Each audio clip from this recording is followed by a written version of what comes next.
ഇനി ഗുണ്ടകൾ നയിക്കുന്ന രഹസ്യ പോലീസിന്റെ കാവലുണ്ടാകും പിണറായിക്ക്. ആർക്കും തകർക്കാൻ കഴിയില്ല ആ മനുഷ്യനെ. ഇന്നുവരെ സഖാക്കന്മാരുടെ പിന്തുണയിൽ മുന്നോട്ട് പോയിക്കൊണ്ടിരുന്ന പിണറായി വിജയൻ ഇനി വരുന്ന ദിവസങ്ങളിൽ ഒരു രഹസ്യ പോലീസ് അതിൻ്റെ മറയിലായിരിക്കുമെന്ന് കൂടി പറയേണ്ടിയിരിക്കുന്നു. ഇതൊക്കെ എന്തിനാണ് ഇങ്ങനെ പറയുന്നത് എന്ന് കേട്ടാൽ, ഇവിടെ ആരെ സഹായിക്കാനാണ് ഇത് ചെയ്യുന്നത് എന്ന് കേട്ടാലേ നിങ്ങൾക്ക് മനസ്സിലാകും. കാരണം സർക്കാരിൻ്റെ രാഷ്ട്രീയ എതിരാളികൾ, അല്ലെങ്കിൽ സർക്കാരിനെതിരെ സംസാരിക്കുന്ന ചില പോലീസ് ഉദ്യോഗസ്ഥർ, അല്ലെങ്കിൽ ഈ സർക്കാരിനെതിരെ വല്ലാതെ ബഹളം വയ്ക്കുന്ന പ്രതിപക്ഷ പാർട്ടികൾ, സർക്കാർ ഉദ്യോഗസ്ഥർ എന്നിവരെ ഇവരുടെയൊക്കെ വായ എങ്ങനെ മൂടിക്കെട്ടിക്കാം എന്നതിനെ കുറിച്ചുള്ള വലിയ ചിന്തയിലും ആലോചനയിലുമാണ് ഇപ്പോൾ പിണറായി വിജയൻ. അതുകൊണ്ട് തന്നെ സർക്കാരിന്റെ രാഷ്ട്രീയ എതിരാളികളെയും ചില പോലീസ് ഉദ്യോഗസ്ഥരെയും രഹസ്യമായിട്ട് നിരീക്ഷിക്കുവാൻ വേണ്ടിയിട്ട് പണ്ട് നമ്മളൊരു ADGP ഉണ്ടായിരുന്നല്ലോ, ശ്രീ MR അജിത് കുമാർ. അദ്ദേഹത്തിനൊരു മോഡൽ സംവിധാനം ഉണ്ടായിരുന്നു, MR അജിത് കുമാർ മോഡൽ. അദ്ദേഹത്തിനെ നേരിട്ട് റിപ്പോർട്ട് ചെയ്യിപ്പിക്കുക എന്ന് പറയപ്പെടുന്ന തരത്തിലുള്ള ഒരു സംവിധാനം പോലീസിലുണ്ടായിരുന്നു. ആ ഒരു മോഡലിൽ ഒരു രഹസ്യ പോലീസ് സംവിധാനം ഒരുക്കാൻ പോകുന്നു പിണറായി വിജയൻ. അതായത് കേരള പോലീസിന് ഇനി ഒരു രഹസ്യ കണ്ണുണ്ടാകുമെന്നുള്ളതാണ്. പുതിയ ഇന്റലിജൻസ് സംവിധാനം രൂപപ്പെടുത്തിയെടുക്കാൻ പോവുകയാണ് കേരള പോലീസ്. അതെന്തിനാണെന്ന് ചോദിച്ചാൽ, രഹസ്യാന്വേഷണത്തിനും വിവരശേഖരണത്തിനുമായിട്ട് ആരെയാണ് കൊണ്ടുവരാൻ പോകുന്നത് അറിയാമോ? പെൻഷൻ പറ്റിയ വിരമിച്ച പോലീസ് ഉദ്യോഗസ്ഥരെ നിയോഗിക്കുവാനുള്ള ഒരു തീരുമാനമാണ് എടുത്തിരിക്കുന്നത്. സ്റ്റേറ്റ് സ്പെഷ്യൽ ബ്രാഞ്ചിൽ ജോലി ചെയ്ത് വിരമിച്ചവരെയാണ് പുതിയ ദൗത്യം ഏൽപ്പിക്കുന്നത് എന്നുള്ളതാണ്. ADGP, ഇന്റലിജൻസിന്റെ ADGPയുടെ നിയന്ത്രണത്തിലാണ് ഇവർ പ്രവർത്തിക്കുക. ഓരോ പോലീസ് സ്റ്റേഷൻ പരിധിയിലും ഓരോ ആൾ വീതം ഉണ്ടാകും ഇങ്ങനെ രഹസ്യ കണ്ണുള്ളവർ. അപ്പോൾ ഇവരുടെ ഫയലുകളൊക്കെ കൈകാര്യം ചെയ്യുന്നത് ആ ഓരോ പോലീസ് സ്റ്റേഷനിലെയും SHOമാരായിരിക്കും. ഇതാണ് പുതിയ രഹസ്യ പോലീസ് സംവിധാനത്തിലൂടെ കൊണ്ടുവരാൻ ഉദ്ദേശിക്കുന്നത്. ഇതിനകത്ത് മറ്റൊന്നും ആലോചിക്കാനില്ല. ഇതിനകത്തുള്ള പ്രശ്നം എന്ന് പറയപ്പെടുന്നത് എത്രയേ ഉള്ളൂ, ഇത്തരത്തിൽ കൂടുതൽ പേരെ ഒരു സേനയിലേക്ക്, പോലീസ് സേനയിലേക്ക് വേണമെങ്കിൽ ആ പോലീസ് സേനയിൽ നിന്ന് തന്നെ എടുക്കാൻ കഴിയും. അങ്ങനെ എടുക്കണമെങ്കിൽ പോലീസ് സേനയിൽ നിന്ന് എടുത്തുകൂടെ എന്ന് ചോദിച്ചു കഴിഞ്ഞാൽ, അങ്ങനെ എടുക്കണമെങ്കിൽ ഒരു പുതിയ തസ്തിക അവിടെ സൃഷ്ടിക്കേണ്ടി വരും. പുതിയ തസ്തിക സൃഷ്ടിക്കണമെങ്കിൽ PSC വഴി ഇത് ഓപ്പറേറ്റ് ചെയ്യാൻ കഴിയും. അപ്പോൾ PSC റാങ്ക് ലിസ്റ്റിലൂടെ പുതിയ ആൾക്കാരെ നിയമിക്കുക എന്ന് പറഞ്ഞാൽ അതൊരു ഹെർക്കൂലിയൻ ടാസ്ക് ആണ് പിണറായി വിജയനും സഖാക്കൾക്കും. കാരണം ഇവിടെ ആവശ്യം PSC റാങ്ക് ലിസ്റ്റിൽ പഠനത്തിന്റെ മികവിൽ പരീക്ഷ എഴുതി പാസ്സാവുന്ന റാങ്ക് ഹോൾഡേഴ്സിനല്ല. പകരം കഴിഞ്ഞ കാലാകാലങ്ങളിൽ പിണറായി വിജയന്റെ പാദസേവ നടത്തിയിരുന്നവരെയാണ് ആവശ്യം. പിണറായി വിജയനോട് വിനീത വിധേയന്മാരായി നിന്ന് നാട്ടുകാരുടെ മൂക്കിടിച്ച് പൊട്ടിച്ചവന്മാരെയാണ് ആവശ്യം. അപ്പൊ ഇവിടെ രാഷ്ട്രീയ എതിരാളികളെ എങ്ങനെ വകവരുത്താം, എങ്ങനെ സർക്കാരിനെതിരെ സംസാരിക്കുന്ന പോലീസുകാർക്കെതിരെ നടപടിയെടുക്കാം, എങ്ങനെ സർക്കാരിനെതിരെ പ്രവർത്തിക്കുന്ന സർക്കാർ ഉദ്യോഗസ്ഥർക്കെതിരെ നടപടിയെടുക്കാം എന്നാണ് ഗൂഢാലോചന നടത്തിക്കൊണ്ടിരിക്കുന്നത്.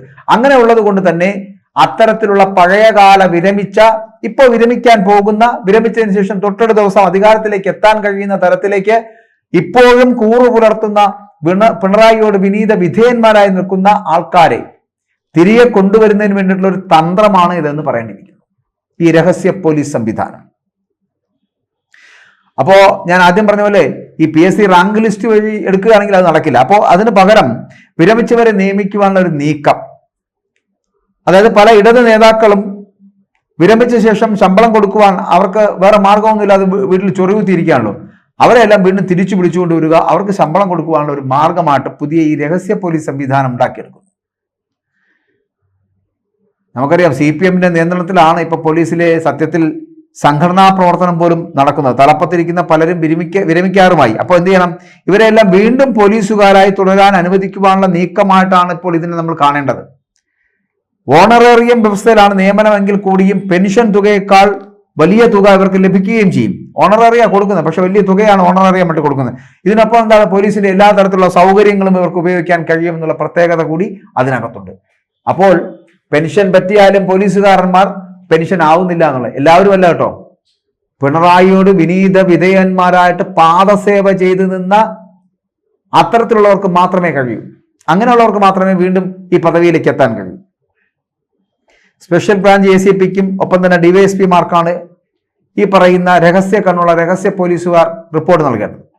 നിലവിൽ ഓരോ സ്റ്റേഷൻ പരിധിയിലും പോലീസ് സ്റ്റേഷൻ പരിധിയിലും ഓരോ സ്റ്റേറ്റ് സ്പെഷ്യൽ ബ്രാഞ്ച് കൂടാതെ ജില്ലാ സ്പെഷ്യൽ ബ്രാഞ്ച് എന്നിവയിൽ നിന്നുള്ള ഓരോരോ പോലീസ് ഉദ്യോഗസ്ഥർ നിരകിൽ തന്നെ രഹസ്യങ്ങൾ ശേഖരിച്ചുകൊണ്ട് റിപ്പോർട്ട് ചെയ്യുന്ന ഒരു സ്ഥിതിവിശേഷം ഇപ്പോഴും ഉണ്ട്.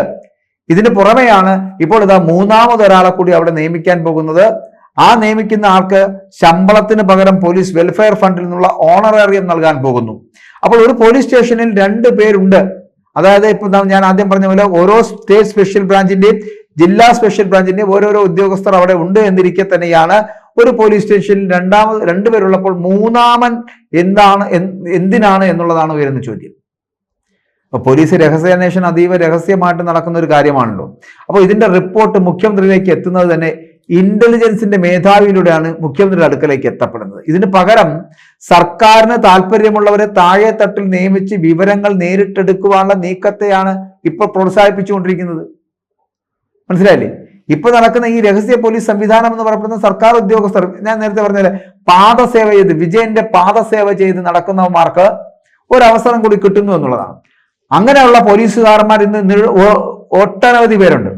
ഈ ഈ ഈ പിണറായി വിജയന്റെ പാദസേവ ചെയ്യുകയും വിനീത വിധേയന്മാരായിട്ട് കുനിഞ്ഞു നിൽക്കുകയും ചെയ്യുന്നവന്മാർ. അങ്ങനെയുള്ളവന്മാർക്കാണ് ഈ പറയുന്ന ഈ ഒരു രഹസ്യ പോലീസ് സംവിധാനത്തിന്റെ ഔദാര്യവും പ്രതിഫലവും കിട്ടാൻ പോകുന്നത്. അപ്പോൾ ഇങ്ങനെയുള്ളവർ ഈ സ്പെഷ്യൽ ഇവിടെ ഇങ്ങനെയുള്ളവരെ എടുത്തു കഴിഞ്ഞാൽ, സാധാരണഗതിയിൽ ഇങ്ങനെയുള്ളവരെ എടുത്തു കഴിഞ്ഞാൽ എന്താ സംഭവിക്കുന്നത്? സ്റ്റേഷൻ ഹൗസ് ഓഫീസർമാരുമായിട്ട് നിലവിലെ സ്പെഷ്യൽ ബ്രാഞ്ച് പോലീസുകാർ വിവരം കൈമാറുന്ന പതിവില്ല. ഇത് കാരണമാണ് പോലീസിലെ പല രഹസ്യങ്ങളും പൊളിയാത്തത് എന്നുള്ളതാണ്.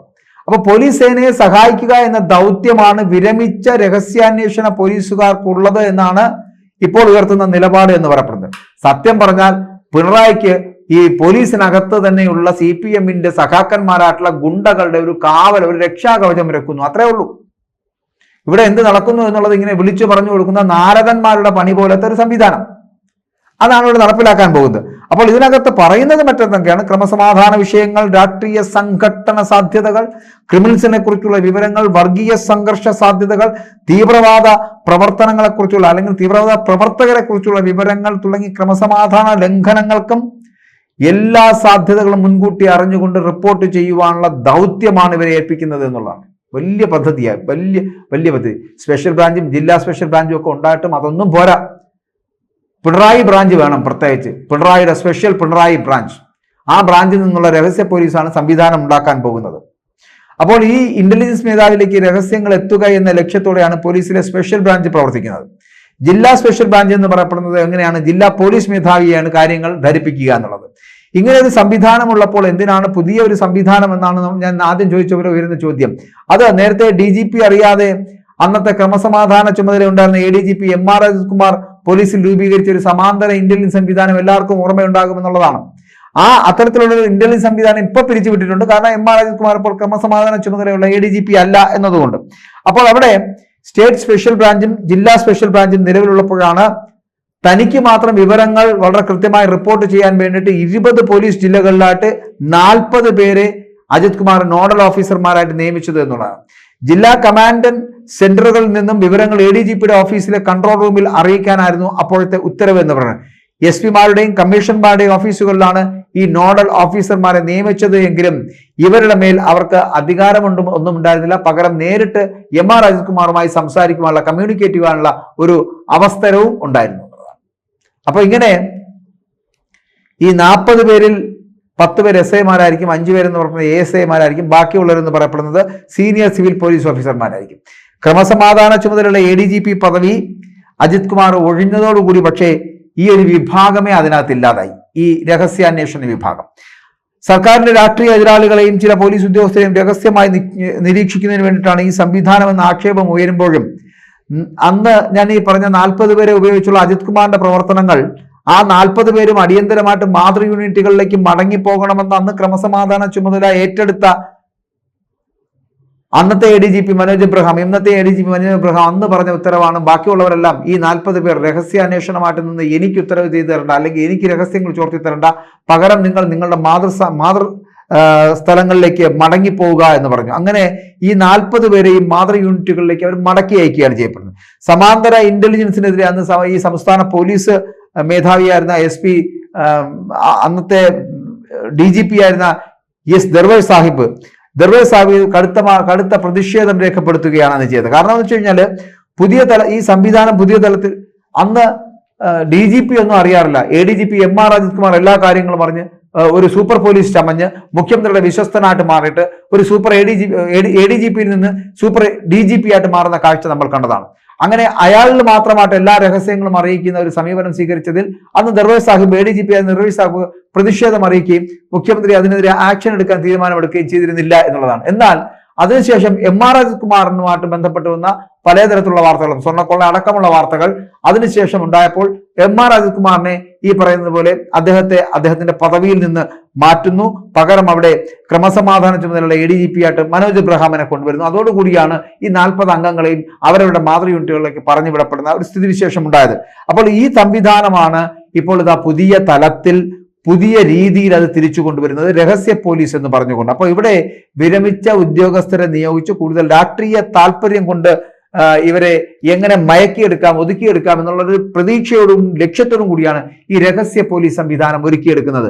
അതിനുള്ളിൽ ഞാൻ ആദ്യം പറഞ്ഞതുപോലെ ഈ രഹസ്യ പോലീസിലൂടെ ലക്ഷ്യമിടുന്നത് രാഷ്ട്രീയക്കാരെയും സാംസ്കാരിക നായകരെയും ഒപ്പം തന്നെ ഈ സർക്കാരിനെതിരെ പ്രതികരിക്കുന്ന പോലീസുകാരെയും പോലീസ് ഉദ്യോഗസ്ഥരെയും സർക്കാർ ഉദ്യോഗസ്ഥരെയും അടക്കമുള്ളവരുടെ വായ മൂടിക്കെട്ടിക്കുന്നതിനുള്ള ഒരു ശ്രമത്തിന്റെ ഭാഗമായിട്ടാണ് ഈ രഹസ്യ പോലീസ് സംവിധാനം എന്ന് പറയപ്പെടുന്നത്.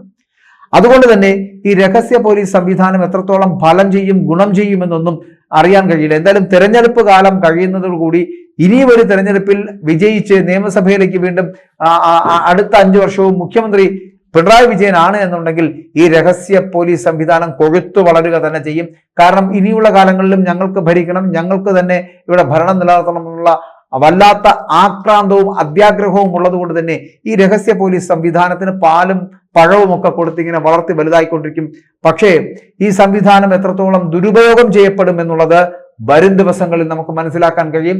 അതിനെ രാഷ്ട്രീയപരമായിട്ടും ഒപ്പം തന്നെ സാംസ്കാരികപരമായിട്ടും ഒക്കെ ഏതെങ്കിലും തരത്തിൽ ഉപയോഗിക്കുകയോ ദുരുപയോഗപ്പെടുത്തുകയോ ചെയ്യുന്നുണ്ടെങ്കിൽ അത് ഈ സർക്കാരിന് ഏൽക്കാൻ പോകുന്ന, പിണറായി വിജയൻ ഏൽക്കാൻ പോകുന്ന ഒരു അടി തന്നെയായിരിക്കും എന്നുള്ള കാര്യത്തിൽ സംശയമില്ല.